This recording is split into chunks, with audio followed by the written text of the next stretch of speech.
Hi viewers, నమస్కారం. నేను doctor Sunitha, fertility consultant, 49 fertility centre, Tirupati branch. ఈరోజు మనము చాలా కామన్గా చాలామంది వచ్చి మనకి అడుగుతుంటారు, ఐవీఎఫ్ ప్రొసీజర్లో ఇంజెక్షన్స్ ఎన్ని డేస్ వేసుకోవాలి, ప్లస్ ఎన్ని రకాల ఇంజెక్షన్స్ ఉంటాయి, ఇలాంటి క్వశ్చన్స్ మనకి అడుగుతూ ఉంటారు అనమాట. సో ఐవీఎఫ్లో ఏంటంటే జనరల్గా first egg oocyte pickup, egg రిట్రీవల్కి ముందర ఎగ్స్ పెరగడానికి ఫస్ట్ ఇంజెక్షన్స్ ఇస్తామన్నమాట. సో ఎక్కువ శాతం పీరియడ్స్ అయిన సెకండ్ డే నుంచి స్టార్ట్ చేస్తాము. కానీ కొన్ని కండిషన్స్లో, అంటే ఎగ్ రిజర్వ్ మరీ తక్కువ ఉన్న, పీరియడ్స్ రెగ్యులర్గా లేకపోయినా ప్రోగ్రామింగ్ చేసుకొని దాన్ని బట్టి ఇంజెక్షన్ స్టార్ట్ చేస్తాము. సో ఇంజెక్షన్ స్టార్ట్ చేసినప్పటి నుంచి ఫస్ట్ 2 టైప్స్ ఆఫ్ ఇంజెక్షన్స్ ఉంటాయి. మనకేంటంటే ఎఫ్ఎస్హెచ్ అనేది ఒకటి, ప్లస్ ఎఫ్ఎస్హెచ్ అండ్ హెచ్ఎంజి అనే ఇంజెక్షన్ 2 రకాలు ఉంటాయి అన్నమాట. సో ఫస్ట్ ఎగ్ గ్రోత్కి వాళ్ళ బాడీ వెయిట్ని బట్టి, ఎగ్ రిజర్వ్ని బట్టి, ప్లస్ కొన్ని హార్మోన్స్ బ్లడ్ టెస్ట్ చేస్తాము. ఆ వాల్యూస్ని బట్టి ఫస్ట్ ఇనిషియల్గా వాళ్ళకు ఒక డోస్ ఫిక్స్ చేస్తాము. దాని ప్రకారము ఫస్ట్ ఒక 4-5 డేస్ సేమ్ డోసెస్లో ఇంజెక్షన్స్ అనేటివి ఇవ్వటం జరుగుతుంది. ఎక్కువ శాతం స్కిన్కి వేసుకునే ఇంజెక్షన్స్ ఉంటాయి. నెక్స్ట్ ఇవి ఏంటంటే కొంచెం హైలీ ప్యూరిఫైడ్గా ప్రిపేర్ చేస్తారనమాట. సో స్కిన్కి వేసుకునే ఇంజెక్షన్స్ మనకి స్టమక్ మీద అయినా వేసుకోవచ్చు, లేదంటే థై మీద అయినా వేసుకోవచ్చు. దాని తర్వాత మళ్ళీ స్కానింగ్లో గ్రోత్ని బట్టి ఎగ్స్ కొంచెం గ్రో అయిన తర్వాత ఇంకొక ఇంజెక్షన్ యాంటగోనిస్ట్ అని అంటాము, అది కూడా యాడ్ చేస్తామన్నమాట.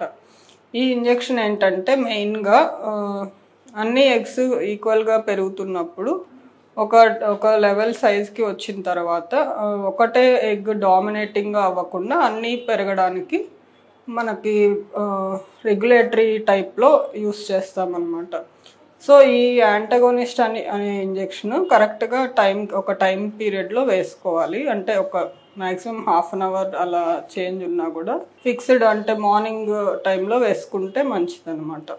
సో అదే టైంలో సేమ్ ఈ యాంటగోనిస్ట్ యాడ్ చేయడంతో పాటు మీ ఎగ్ గ్రోత్ని బట్టి మనం ఆల్రెడీ ఇస్తున్న ఎఫ్ఎస్హెచ్ కానీ హెచ్ఎంజి మెడిసిన్ కానీ డోసెస్ అనేటివి చేంజ్ చేయడము, ఆల్టర్ చేయడం అనేది జరుగుతూ ఉంటుంది.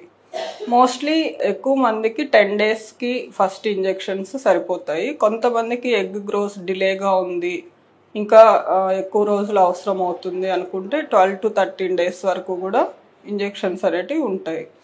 దాని తర్వాత third main another type of injection ఏంటంటే ట్రిగ్గర్ ఇంజెక్షన్ అనేది చెప్తాము. సో అన్ని ఎగ్స్ పెరిగినాయి, మనకి కావాల్సిన సైజుకి పెరిగిన తర్వాత ట్రిగ్గర్ ఇంజెక్షన్ అనేది ఆ ఎగ్ మెచ్యూరిటీ అవ్వడం కోసము నైట్ టైం ఇస్తాం ఎక్కువ శాతము. ఎందుకంటే మనకి ట్రిగ్గర్ ఇంజెక్షన్ ఇచ్చిన తర్వాత 36 అవర్స్ తర్వాత ఎగ్స్ అనేటివి తీస్తాం అనమాట, 34 to 36 అవర్స్ మధ్యలో. సో నైట్ టైం కనుక ఇంజెక్షన్ వేసుకున్నట్టయితే నెక్స్ట్ 1 డే గ్యాప్ ఇచ్చి నెక్స్ట్ డే మార్నింగ్కి మనకి ఎగ్స్ అనేటివి తీసే ప్రొసీజర్ అనేది చేసుకోవచ్చు. సో ఇవ్వండి ఐవీఎఫ్లో వేసుకునే ఇంజెక్షన్స్. దీని తర్వాత ఎంబ్రియో ట్రాన్స్ఫర్ అప్పుడు ప్రొజెస్ట్రాన్ ఇంజెక్షన్స్ అనేటివి ఇవ్వటం జరుగుతుంది.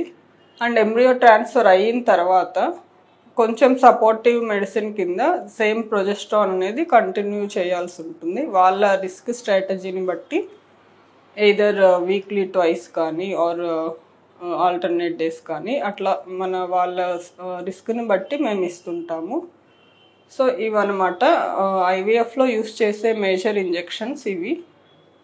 వీటి వల్ల మేజర్ సైడ్ ఎఫెక్ట్స్ ఏమి ఉండవు, ఏమన్నా ఉన్నా కూడా ఓన్లీ టెంపరీ ఎఫెక్ట్సే ఉంటాయి. ఈ సైడ్ ఎఫెక్ట్స్ గురించి కూడా చాలామంది భయపడుతూ ఉంటారు.